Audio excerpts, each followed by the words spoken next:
Almost 1 year ago, I bought this airplane that has been abandoned for over 7 years. Today, we are going to attempt to drive it for the first time. Grizzly drove our free abandoned RV over 600 miles to Alabama and has been working with 2 other mechanics to get us here. Needless to say, things did not go as expected. Can I get a clear prop?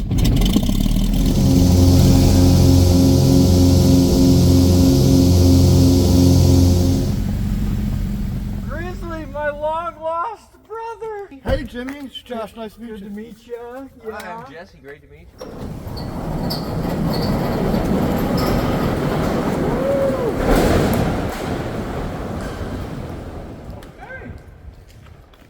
It's always the dumbest little thing that flat will stop a project. This is the air filter cover, and this you can't fly without a cover, and it's all bent funny, so we couldn't make it easily. But guys, Clint, you guys at BAS came through. This should be the last piece that we need before this thing can fly.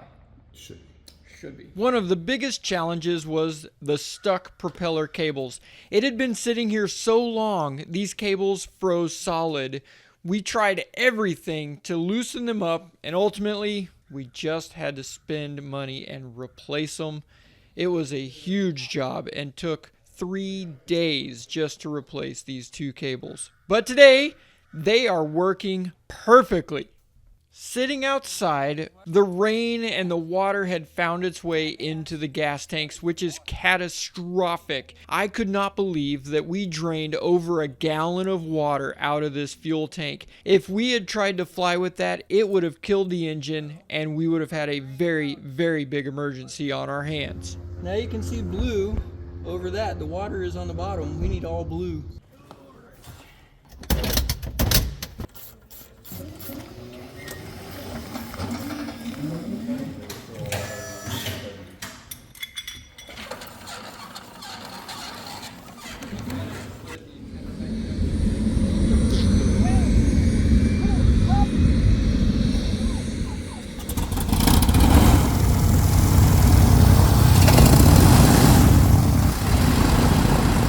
This airplane sounds and runs so stinking good, it's ridiculous. I mean, it's taken a huge effort from like a dozen different places and people. We've had to get used parts from BAS. Those guys are awesome. Todd at T&W even gave us a magneto on loan just to get it back to Florida because the other one was busted. I mean, we got the LEDs from Wheeling on there and Lycoming, and yeah, this is that NASCAR shout out for all the sponsors and everybody helping, but super, super, super amazing people, and without them, this would have never ever have happened. And it runs so stinking good. I am so excited about this thing finally getting in the air. We have to do the official break-in, ground break-in on this, so we gotta go put the cowlings and all that stuff back on it.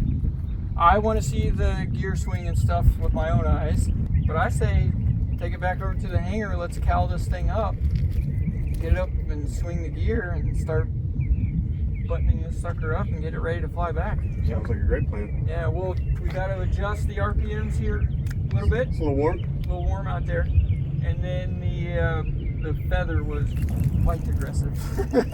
More push. It's like, there we go. This is the first time the wheels have been up in almost a decade. It's kind of important that these work and go up and down like they're supposed to.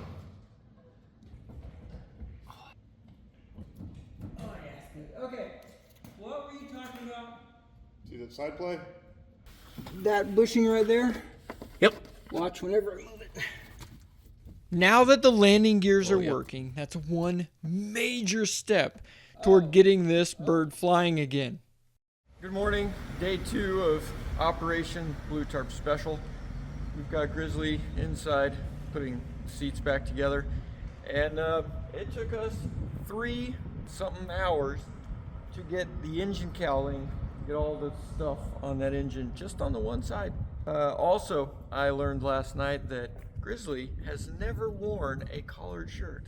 Champion Yeah, appreciate you guys. Collared shirt. It's in grizzly size.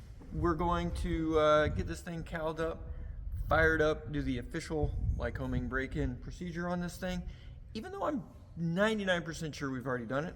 We're gonna taxi it, move it, check the brakes, do some of that stuff. Now, I know we want to fly it, and believe me, this airplane, we believe, is ready to fly. However, thank you, government, we don't have the official document that says, yes, this airplane can fly, because we can't put it in annual for a laundry list of reasons right now, but we have to put it on what's called a ferry permit.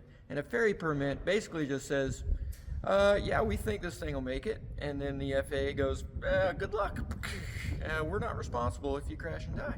But we had to get the airplane to make sure we're semi-confident that it's going to make a 3-hour flight from here to Florida. And then once we get it to Florida, then we can go through and do all of the everything to it that we need.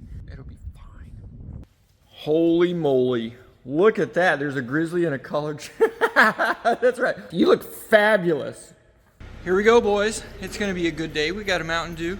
Coffee has worked its magic. We got the airplane that's finally looks like an airplane again. Hey, first time in 7 years this thing is going to move. What do you think? It'll go, it might not stop. The wings are gonna fall off. It's possible. I mean, you did work on it. Oh man, that was brutal. Here's a list of everything that can go wrong. We can have a gear collapse and the whole plane just goes kablooey whenever we try to turn or move the airplane. We could lose brakes and then figure out where the heck we're gonna stop it. Pretty much everything. So yeah, it'll be fine. Clear prep.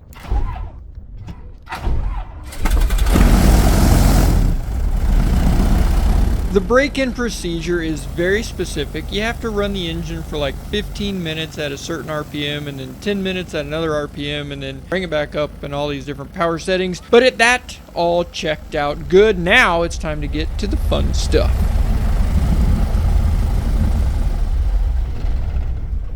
So far so good. So far, so good. We got the cowlings on now, so yeah, we're gonna check. We did a successful radio check. We heard weather, we heard them, they heard us, they confirmed. Yes! One of the #1 causes of crashes for airplanes, front baggage door not being closed and locked and coming open in flight, and it goes boo like this, and the pilot freaks out and is like, what's going on out there? And then they forget to fly the airplane, and then they go and crash. So keep it closed. All right, now we can go. Clear, prop.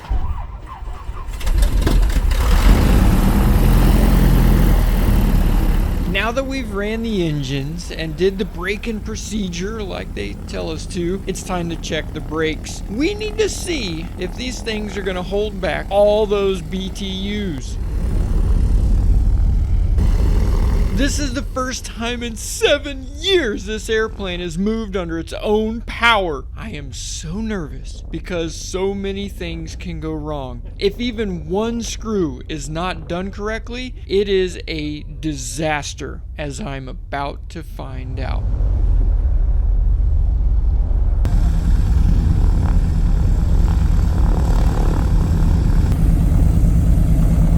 So far, this airplane has passed all of these tests with flying colors. There's only one more test to do, and that is the full power runs. What could possibly go wrong?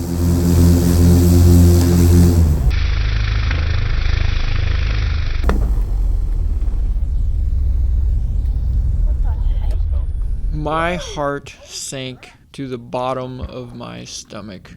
Yeah, one almost hit us. I can swear I saw it ricochet off there and then fly over the car. Yeah. Is that the piece of it over the car? Yeah. I am so upset, and yet I'm also very thankful that this happened. I'm ticked off because it was of one screw that was missing that this thing broke, but I'm also very happy that it happened on the ground. It looks like we have a little bit more work to do before we fly it back. Thank you so much for watching this video. If you like, hit that subscribe, and check out SaveThe310.com